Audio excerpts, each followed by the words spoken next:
السلام علیکم ورحمۃ اللہ وبرکاتہ۔ ناظرین، ہم نے اس سے پہلے والی ویڈیو میں بات کیا تھا کہ کس طرح اللہ تعالیٰ نے روح زمین کی خلقت اور روح زمین کو پیدا کیا، اور کس طرح حضرت آدم علیہ السلام کو اور بی بی حوا علیہ السلام کو پیدا کیا، اور شیطان ابلیس کو کس طرح جنت سے نکال دیا گیا، اور حضرت آدم علیہ السلام اور بی بی حوا کو ایک نافرمانی کرنے کی وجہ سے جنت سے نکال دیا گیا۔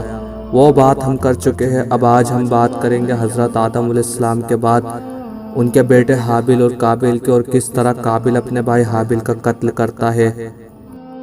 جب آدم علیہ السلام اور بی بی حوا علیہ السلام کو جنت سے زمین پر اتارا گیا تو بعض تاریخی حوالوں سے پتہ چلتا ہے کہ آدم علیہ السلام کو شری لنکا میں، بی بی حوا علیہ السلام کو عرب میں، اور شیطان ابلیس کو اسفان میں، جو کہ عرب کے آس پاس ہی کا کوئی جزیرہ تھا۔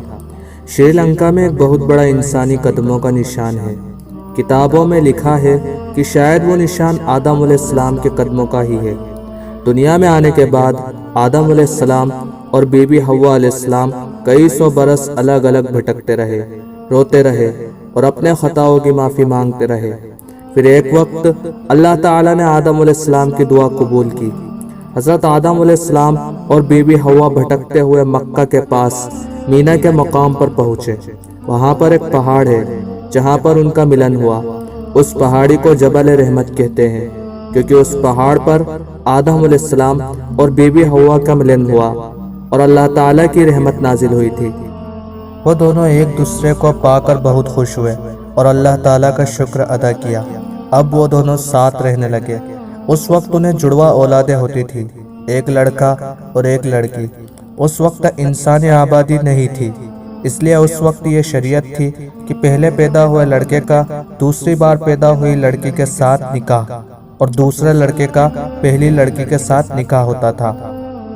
آدم علیہ السلام کا پہلا جو لڑکا تھا اس کا نام قابیل تھا، اور دوسرا جو لڑکا تھا اس کا نام حابیل تھا۔ لیکن جو لڑکی قابیل کے ساتھ پیدا ہوئی تھی وہ زیادہ خوبصورت تھی، اور جو لڑکی حابیل کے ساتھ پیدا ہوئی تھی وہ کم خوبصورت تھی۔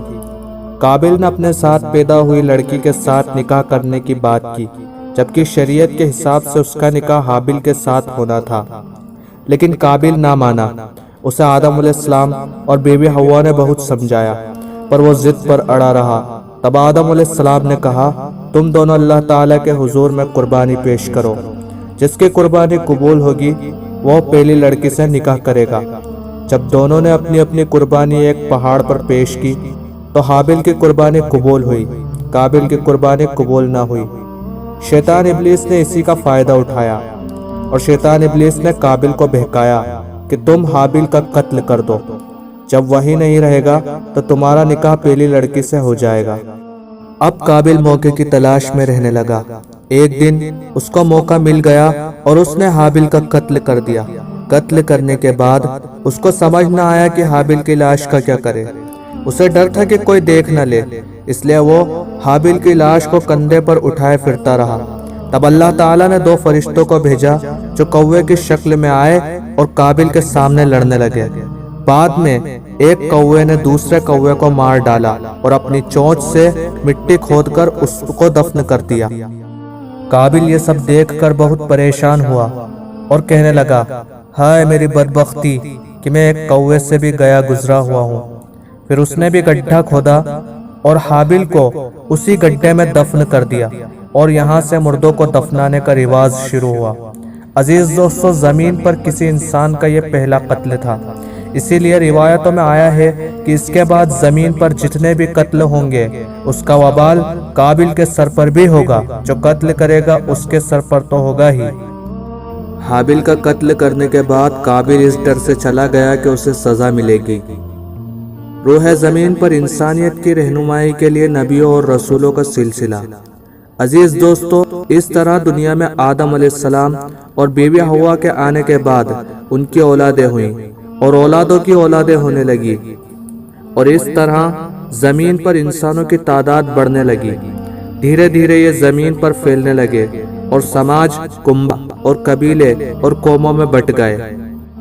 جیسا کہ اللہ تعالیٰ نے وعدہ کیا تھا کہ انسانیت کی رہنمائی کے لیے اپنے نبیوں اور رسولوں کو بھیجوں گا، تو اللہ تعالیٰ نے ہر قوم کے لیے نبی اور رسول بھیجے تاکہ انسان اپنے رب کو پہچانے اور شریعت یا قانون کے حساب سے اپنی زندگی گزارے، جس سے ان کی دنیا اور آخرت دونوں سنور جائیں اور وہ حرام حلال نیکی اور گناہ کو سمجھ سکے۔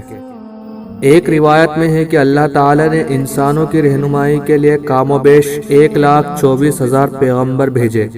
کام و بیش سے مراد کم بھی ہو سکتے ہیں اور زیادہ بھی۔ یہ پیغمبر دنیا کے ہر حصے میں جہاں بھی انسانی قوم تھی بھیجے گئے۔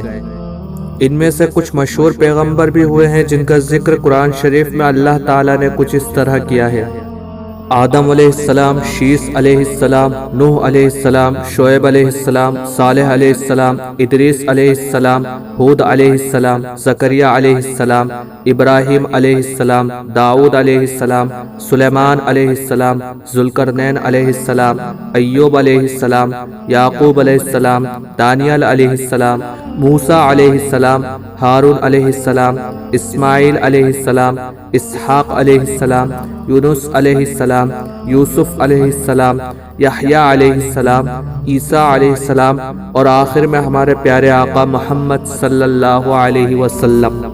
عزیز دوستو، یہ کچھ مشہور پیغمبر ہیں اور یہاں پر ہر پیغمبر کا ذکر نہیں کر سکتے کیونکہ اس کے لیے کافی وقت کی درکار ہے اور ویڈیو بھی بہت زیادہ لمبا ہو جائے گا، اس لیے ہم یہاں پر کچھ ہی پیغمبروں کا ذکر کر رہے ہیں۔ آدم علیہ السلام کے بارے میں تو آپ جان ہی چکے ہیں، اب حضرت نوح علیہ السلام کا ذکر کریں گے اگلی ویڈیو میں۔